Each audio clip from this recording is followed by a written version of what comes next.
Episode 19 of Star Trek TOS. Tomorrow is yesterday.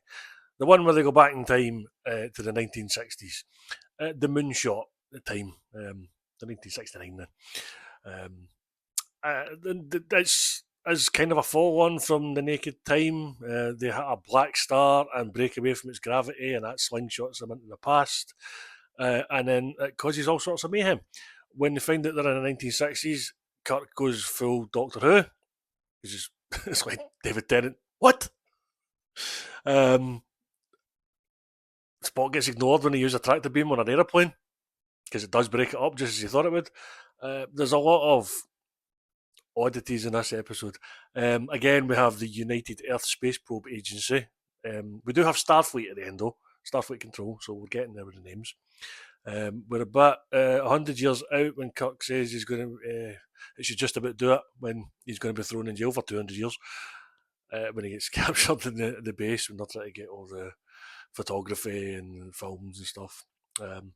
Spock at one point sets out what the plot of Back to the Future 2 is, which is quite interesting. He says that someone unscrupulous might want to make use of the knowledge that they have to change the future and manipulate shares and stocks and, well, I guess place bets like Biff Tannen did.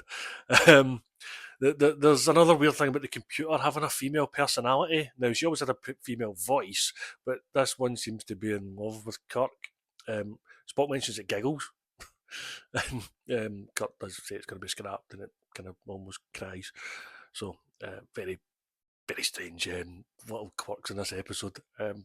The time travel itself, I'm not sure quite works. The slingshot, which we know we use later on, but they somehow manage to beam people into themselves when they go back, because when they go back it hasn't happened, but it did happen.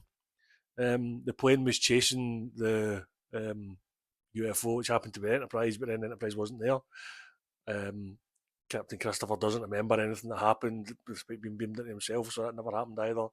The security guard, he also kind of doesn't remember anything. He went to check what was happening in a room, but there was nobody there.